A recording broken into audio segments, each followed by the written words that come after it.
Welcome to another episode of Stories from the Edge of Life. I have a very special guest once again today, Emily, Lauren Burg. So, Emily, please go ahead and introduce yourself to our audience. Sure. My name is Emily. I know Dr. Bharadwaj very well. I had the pleasure of working with him several years ago, and he's been a fantastic friend and mentor over the years. I am a cholangiocarcinoma patient. I was diagnosed in March of 2022 and pronounced in remission in just a few weeks ago at the end of December of 2022. So I appreciate the opportunity to share my rather unique story along the journey from discovery to illness to treatment to remission, and hopefully be of service to other people who might find themselves in a similar situation. Thank you, Emily, and we'll hear more about your journey. And I'm Parag Bharadwaj. I'm a palliative care, hospice and palliative care physician in the US. So, Emily, tell us about, like you mentioned, you were diagnosed with cholangiocarcinoma. Most of our audience may not know what that is, but tell us as to how things first got started in terms of, one doesn't just get diagnosed with that condition. Usually there are certain signs or symptoms that one presents with. So walk us through how it all started and how things proceeded, once you were diagnosed. Sure. And as a starting point, cholangiocarcinoma is bile duct cancer. It is extremely rare. Only about 100,000 people are diagnosed with it, and it primarily affects men in their 70s. I was 47 when I was diagnosed. I'm a woman, and I had no risk factors whatsoever for the disease. So being a total outlier is a significant part of my story. And almost nobody has heard of cholangiocarcinoma. So I'm also glad to have the opportunity to do a little bit of education here. But my story starts with having had COVID twice. And if I had not had COVID, I never would have been diagnosed with cholangiocarcinoma. I had COVID version 1.0 and COVID version 2.0. And because of that, I was being closely tracked by my physicians.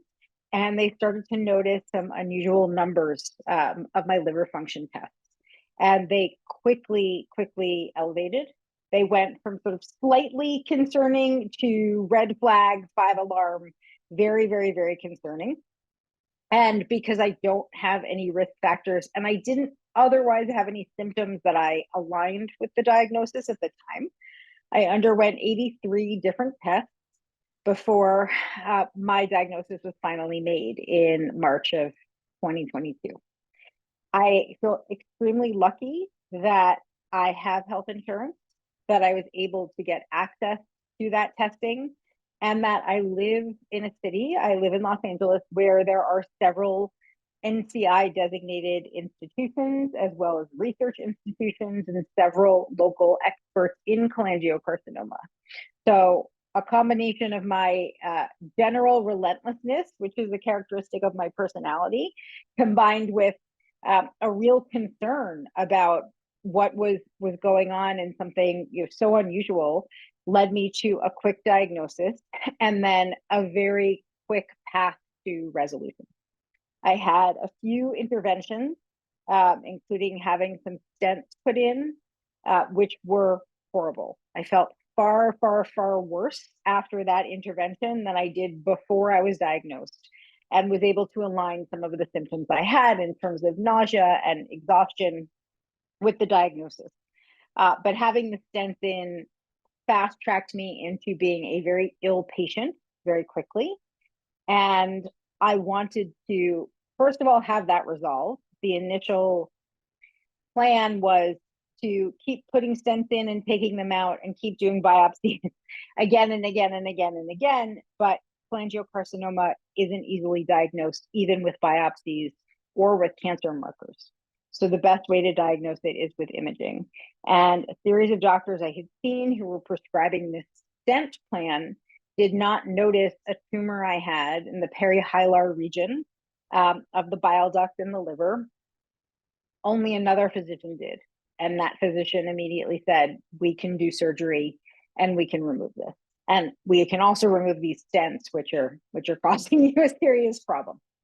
So in May, exactly 2 months after I was diagnosed, I had a complex surgery. I have a complete mental block on the name of, and that actually is an interesting symptom as well of having had cancer, because the diagnosis, the process of getting diagnosed was so traumatic. I developed mental blocks on everything. I couldn't remember the name of the disease. I couldn't remember the location and the type, couldn't remember the names of my doctors.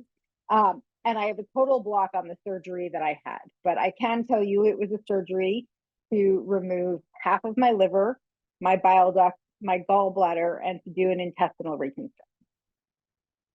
I was not told what to really expect from that. As is often the case with surgeries, the focus is on removing the tumor, removing the cancer, and that's mostly the information that I got and most patients get. When I came out of surgery, I was told by the surgeon that they had gotten everything. And then when pathology came in over the following week, it was clear that there were still margins remaining. This put me into a very precarious position, because as somebody who is an outlier for this disease, there's no standard of care that applies to an outlier. There's a standard of care that's actually 12 years old, which includes chemotherapy and radiation. And I saw 7 different doctors in and around Los Angeles, as well as having had long distance opinions. And no one was able to say to me, well, here's how we would treat you. Instead, I kept hearing, this is the standard of care for this disease. And after much soul searching and conversations with my partner, I decided that I wasn't going to pursue treatment. And this was very much cautioned against by my physicians, who I'm very lucky to say ultimately were extremely supportive and acknowledged my autonomy as a patient and the decisions that I made. But it was seemingly an unwise decision not to pursue treatment. But I felt very strongly that if I'm an outlier case, then the standard of care would not necessarily apply to me. And I had been sick for, at that point, a long time. The surgery, I was told, could take 5 to 8 weeks to recover. It took me 4 months to recover. I had every possible complication, multiple emergency room trips, interventionary procedures. I've only just started physical rehabilitation over the past few months. And I felt like I lost out of a lot of my life being sick. And I wasn't willing to undergo treatment that would have made me more ill without a guarantee that it could have been successful. More than that, of course, there are no guarantees, but without a clear clinical alignment that that course of treatment would have been the most successful for my case and my circumstances. So I chose not to pursue treatment and instead focused on alternative medicine. I've been using acupuncture for years for a variety of things and was doing acupuncture regularly. I engaged in a cannabis regime, which I had known could be very beneficial in the form of cannabis oil. And then I started a microdosing regime in combination with therapeutic mushrooms. And I credit that as being the single factor that really restored my health. It's the only thing I did consistently for the 6 months since my surgery. And after about 4 months, I started to see my blood levels back to normal, levels that had been 20 times what the baseline is, came back to normal. Those hadn't been seen in me for several years. And there was a really important emotional benefit of that. One of the reasons why I pursued mushrooms and microdosing is because there are successful clinical trials and clinical studies out of UCLA here in Los Angeles that have found that microdosing psilocybin and psychedelics are very helpful for people who have terminal cancers in terms of coming to peace with their diagnoses. And I found very much the same thing with myself. It gave me more confidence in my decision to not have pursued treatment, and also made me feel more accepting of what I was told was a death sentence when I was diagnosed earlier in the year. So after putting off a scan for as long as possible, I had a scan at the end of December. It was my first one in about 5 months. And there was no evidence of disease, no evidence of recurrence. I still have positive margins, and there's no real way to resolve those unless I did pursue chemotherapy at a minimum, adjuvant chemotherapy, which I still am not going to do. So I've ended up with a result that was completely unexpected, both in terms of the medical community, who describes cholangiocarcinoma as a dismal diagnosis, a disease where most people are not diagnosed until they're at stage 3 or stage 4, and there are very few options for them. So I'm extremely lucky to have been diagnosed and determined stage 2 and have a very aggressive cancer at a standstill. I've been living with cancer. I've been living very close to a normal life. And also, I know that I still have to hit the 2-year mark before I'm really able to say that this is behind me. So while going into remission is phenomenal, I still have to be surveilled, and I have to be watchful and mindful that the circumstance doesn't change. And it's, profoundly life-altering experience. I also had some added stresses that 3 weeks before I was diagnosed, I had just started a very high-profile job and spent 5 weeks in and out of the hospital before I even had surgery. So it was very stressful and very difficult to figure out how to manage being a patient and manage being the CEO of a company, and also raised some ethical questions about whether or not it was appropriate to disclose my illness, the potential liability that might be for the company, that might be for me personally. And thanks to legislation that does not require that a patient disclose their illness or their medical conditions, I was advised and was supported in the decision not to disclose.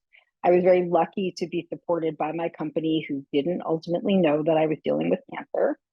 However, when I was able to go back to work full time and feeling more capable and more like myself, the level of stress that I had been under trying to conceal it and trying to do this high profile job in alignment with recovering from surgery was overwhelming. And of course, we all know that stress is the number one factor in every disease and every comorbidity. And it has become extremely important to me to minimize stress in my life wherever I can. So I also realized I would not be able to do the level of recovery I needed to do if I was still juggling a job, a full-time high-profile job. So I stepped away from it. And in addition to doing a mushroom regime, I also have been doing very aggressive physical therapy and rehabilitation and exercise and becoming more active. And those are all the things that seem to have led to a remission over the past few weeks.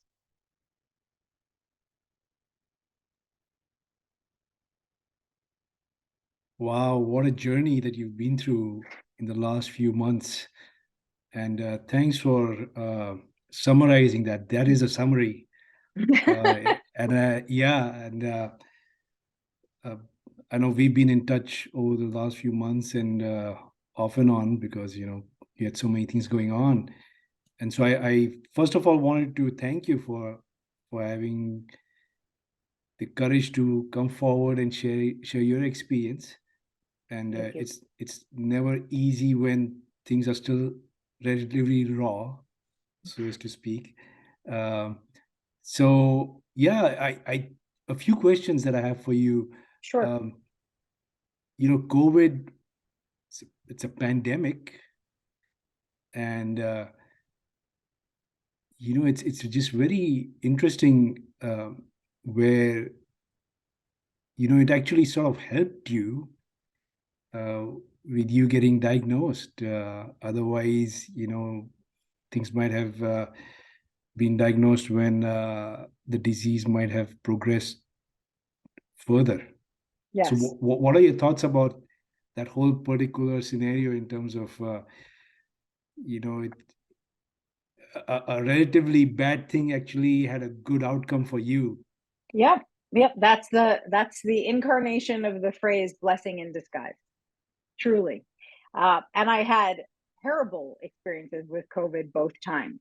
And when I initially had it in June of 2020, there was basically no information about it. There was no course of treatment available to it, and I was sick for a long time with all the classic symptoms and many, many more. So again, I credit my medical knowledge and my personal relentlessness in making sure, as I was recovering from COVID for the first time, never knowing there would be a second time, of course, because we didn't know that you could get it twice or 3 or 4 times as you can now, that I be seen by physicians across disciplines to make sure that there were no negative impacts of having had the disease.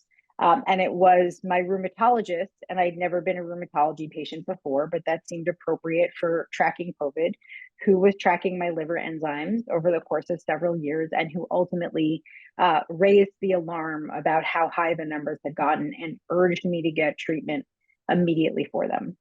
And when I was diagnosed and came out on the other side of my surgery, I called them and thanked them for saving my life, because nobody else would have caught it. So it is absolutely a blessing in disguise. It certainly puts into perspective what was difficult about having had COVID. Really, it seems like a proverbial walk in the park now compared with cancer. And also, this kind of brings up another issue, which is something that's known as the gift of cancer. That cancer is such a disruptive, life-changing, reorientating event, that it may offer many gifts in terms of how one changes their perception of themselves, their place in the world, their priorities. And I absolutely have experienced that, I think, to an extreme degree, because the prognosis for this cancer is so very grim. I'm very aware of my time all the time and have made considerable choices and changes around how I want to spend it and with whom I want to spend it. It's definitely a life changing experience for you, and we will learn more about that aspect in a subsequent interview we want to do with you. Sure. Um, Sure. a few other things. Mm-hmm. I think one was the coincidence as to how it was diagnosed, because you had experienced COVID in the past. The other thing, from what I recall, is the very location of the tumor itself, Yes. right, was such that, because I mean it was relatively small, but because of its location, it altered the labs of the tests that were being the results of the Yes. tests that were being ordered. So that Yes. was the other thing. So you had a sequence of events that, in the big scheme of things, worked in your favor in getting diagnosed earlier. Yes. Absolutely. Absolutely. And I have been very blessed to be connected with the Cholangiocarcinoma Foundation. Very happy to put in a plug for them, because, again, for a little known disease with a grim prognosis, to have a community of people at various stages of their journey, as well as access to phenomenal resources. And they have a mentorship program. So I was immediately matched with another patient who had had the same surgery I was scheduled to have. That was enormously helpful in giving me some visibility into what I might expect, giving me a lot of hope, and also connecting me with patient to patient experiences, which are invaluable, both in terms of feeling supported as well as being educated about how to pursue your medical care. So as soon as I was diagnosed, I went online and I typed in cholangiocarcinoma. They appeared, and I've been extremely grateful for them. That was very, very helpful. Great. Sounds like you did all your homework to make sure that you had access to all the resources out there. Before we Uh, conclude, sorry, go ahead. so, no, I think this is important to mention. As the test results were coming back, as I was having imaging done that wasn't revealing anything, the consensus seemed to be that this was most likely a liver disease or a liver cancer. And when I would read about the symptoms and I would read about the test results, and the likely diagnoses based on the combination of them, bile duct cancer kept emerging as a possibility, and I just ignored it. Not something I'd ever heard of. It seemed so unfathomable that would even be the case that I completely ignored it every time it came up as a possible diagnosis until a physician actually said to me, "This is what it is." So I felt a little stupid that it had been right there in front of my face. But this is decision bias, right? Like, I thought it must have been something liver related, and it wasn't important to pay attention to that information. But really, that information was there the whole time. I was just pointing my attention in the wrong direction. Right. Now, you did mention that you made the decision not to pursue certain treatments and you opted for some of the alternate treatments. You mentioned something about, these treatments being usually pursued when a patient has a terminal disease. Yes. Right. So in your mind, how are you reconciling between the fact that, from what the doctors were telling you, were they telling you that you had a terminal disease, or did you think you didn't have a terminal disease, or you did? What made you choose that route? Because that's one part of the experience that I just need clarification on for the sake of our audience. Oh, sure, of course. So a couple of things there. In terms of how I tell the story, I feel very much that I was given a death sentence at 47. I was diagnosed with a rare cancer, no cure, and the ethos among the patients and the patient community is just live long enough till we get till the next treatment. I mean, that was incredibly depressing to hear that this is how people were orienting themselves and their care to just survive for a hopeful outcome. That's very much out of alignment with how I'm a very present person. I very much live in the moment. There's so much richness in my life. The thought of suffering through treatments and illness in the hopes that something might emerge one day felt wrong to me. I couldn't wrap my head around it. But at the same time, I have never known another person who's had this. The population who does have it is so very small, and the mortality rate is extremely high. And what I realized very early on is no matter what the outcome, even if I go into remission, even if I show no evidence of disease after 2 years, this will be the defining aspect of my life forever, however long that ever is. And it might be 1 year, it might be 2, it might be 20, but for here on out, this cancer will define who I am medically, who I am in terms of my health, and as we talked about it a little bit earlier, how I make decisions about how to live the rest of my life. So knowing that there were resources available that helped people come to terms with that and make peace with that felt very important to me, and felt very affirming about the perspective that I had as well. Got it. Could you expand a little bit more as to why you chose those options? Did you think that you had a terminal disease when you picked that option? I still think it's a terminal disease. And maybe I'll get lucky, and maybe there will be a cure in my lifetime. But I do still think of it as a terminal disease, and that's okay. Because for right now, it's defied expectations. It has not recurred, it's not grown, it's not spread. And maybe I will continue to define expectations, but this cancer in and of itself is a terminal cancer. And I am a realist very much to the core. And I understand and I accept that. All right. So thanks for sharing that, Emily. You're welcome. It seems like, you mentioned a few things. And what I was able to distill it down to was you like to live a full life. So now that you have all these surgeries and treatment options and the decisions out of your way, what are you doing right now? What's a typical day for you?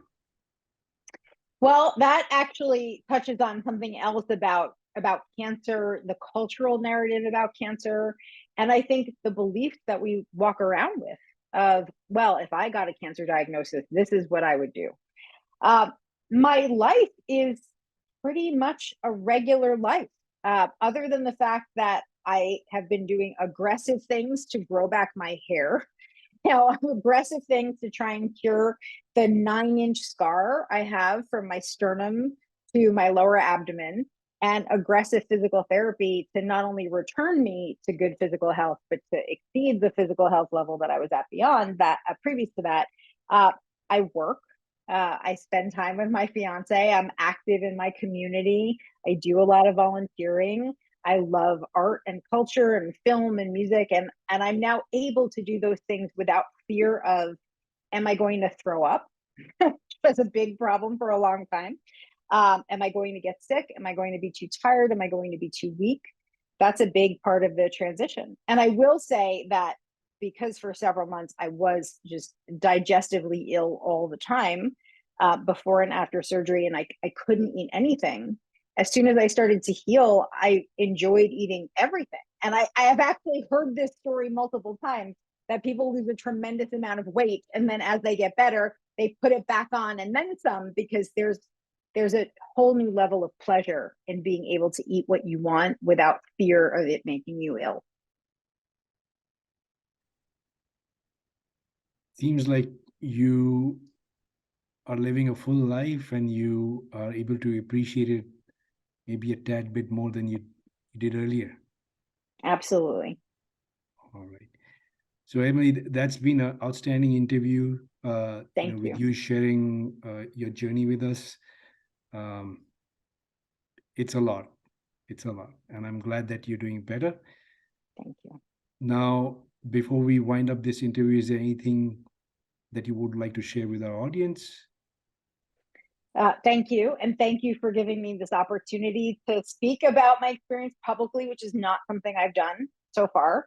I didn't tell many people about my illness for reasons, variety of reasons, some for privacy, some for, frankly, just not wanting to explain this complicated disease again and again and again.